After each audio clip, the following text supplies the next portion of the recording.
Hello, Wade. My name is Sean Everett. I am the website analysis expert over at Zucore Marketing. Thank you so much for talking with Eric. He sent your website over to me for analysis, and that is what you are watching now. This video is your analysis. Now, I've looked your site over, and I have to tell you, it's underperforming, and these folks are winning the game. Mr. Roof. They call themselves Grand Rapids, but clearly, look, they are based somewhere else. I don't know where, but if you say that you are, based in Grand Rapids, then, if it's on the internet, it must be true. So they are competing with you and they are beating you online. And I'm going to show you the numbers on that. I'm going to give you some tips that you can utilize right away if you want. And it's just by making a few easy changes to your current website because this thing can work better for you.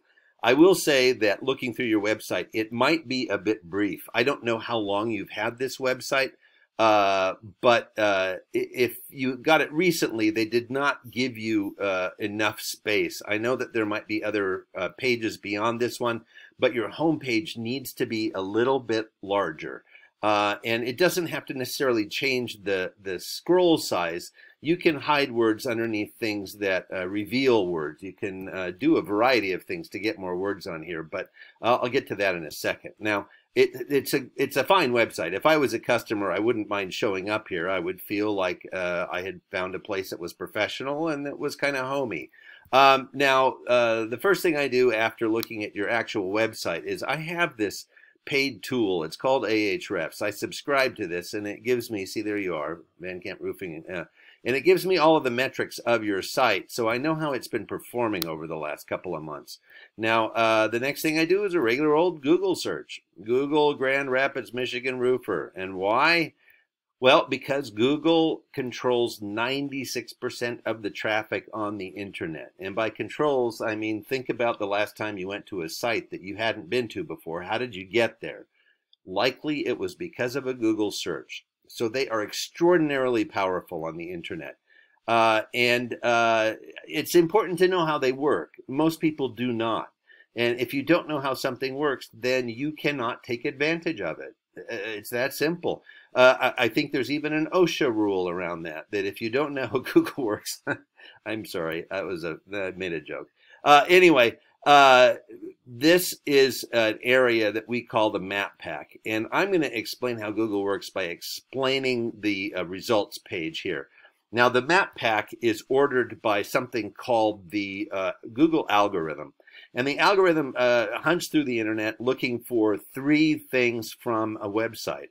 And if it gets those 3 things in the way that it should be, then it will put you higher in a Google search result. Now, as you can see, allied above and more signs, more and sons, they have done something, though, in this particular little area that these folks down here did not do well. And that is they filled out a Google business profile. Now, I don't know if you have, but if you have and you're not up here, then it needs more filling out. And it needs to be fully filled out and thoroughly and precisely filled out because Google is, after all, a computer company. So by doing that, these folks were granted the extra benefit of being up here, and filling out a Google business profile is the first thing that the algorithm is looking for. It wants to know that you want to play ball with Google. Now, underneath the map pack, we have what we call the organic search results.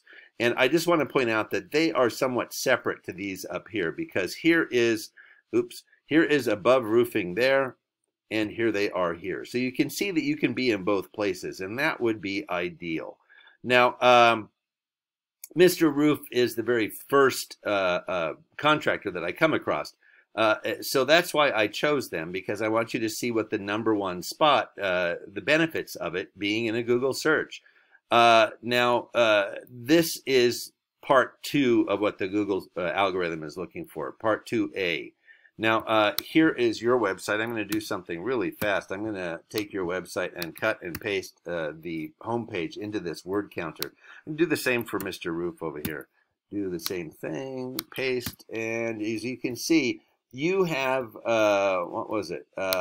330 words, and Mr. Roof has 1,471. Now, when you're an algorithm, you want to go with what's larger because you want better for your Google clients. Now, the reason that Google wants a large number of words, in fact, this one falls below. It wants 1,500 words on the homepage. Why? Because it wants to ensure that whatever their search clients typed into that Google box, they're getting educated about. That's why they want 1,500. Now, how they came up with 1,500 words, I have no idea. But I've seen a lot of words just today with like 2,000 words that did not look like bound up with a bunch of words and characters and, you know, paragraphs and stuff. It was still very interactive. A lot of photos, a lot of interest for a customer coming for the first time and seeing your business. So you can get this. You need to beat your competitor, obviously, but you need to start at 1,500. If you can beat them by a wide margin, even better for you. That's a great opportunity for you to get higher on the Google search page.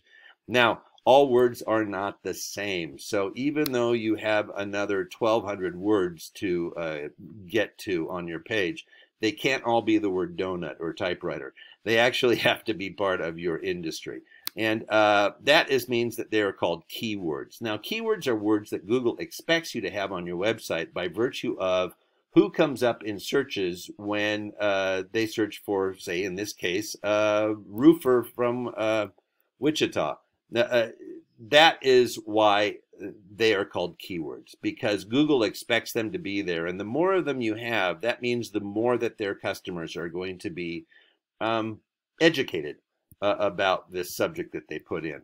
If you don't have many keywords, that means you're talking about a lot of things that don't necessarily have to do with roofing.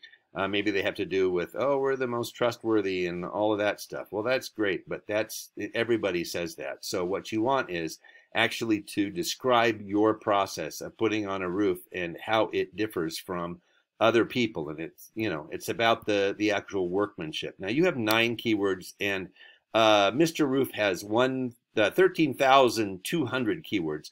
Now that is quite a distance, but remember, because they're in so many different locations, some of these are going to have to do with the locations they're in and not so much about the industry. Now, I'm going to show you what their keywords are. Let's make it simple.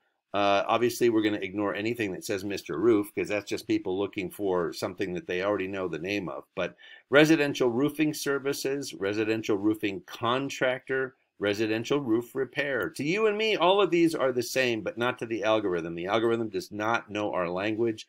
It does not know that roof, roofing, and roofer are related. It does not know that company and companies or contractor and contractors are essentially the same word, singular and plural. It does not know any of that.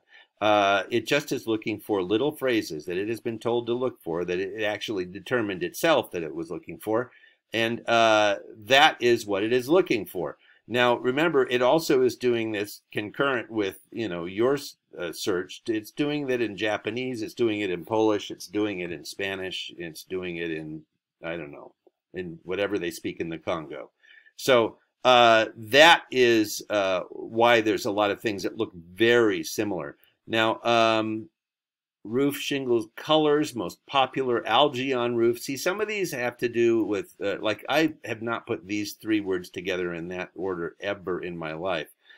So algae on roof is something that is clearly part of your industry, and that is what's going to set you apart by actually answering these things. Now, I saw something there just recently, Cincinnati, there we go. And what's another one? Detroit. See, a bunch of these have to do with the areas that they serve. So you don't have to necessarily get that number of keywords. What you need to do is get more keywords that have to do with your area. And metal roof installers near me. ICO versus Owens Corning. I don't know, maybe GAF versus Owens Corning. I don't know. So that's your industry. You can figure out those keywords because you already know them. You use them all the time. Now, the next thing I'm going to show you are backlinks. Backlinks is where you have a link to your site on somebody else's site.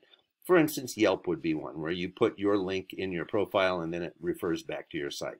Now, the referring domains, that is what we're actually interested in, because the referring domains indicates how many actual sites have a link back to you, because each site could have, you know, multiple sites. Now, this number here should only be about half of what this number is. So double of this should be around, you know, 75 or so.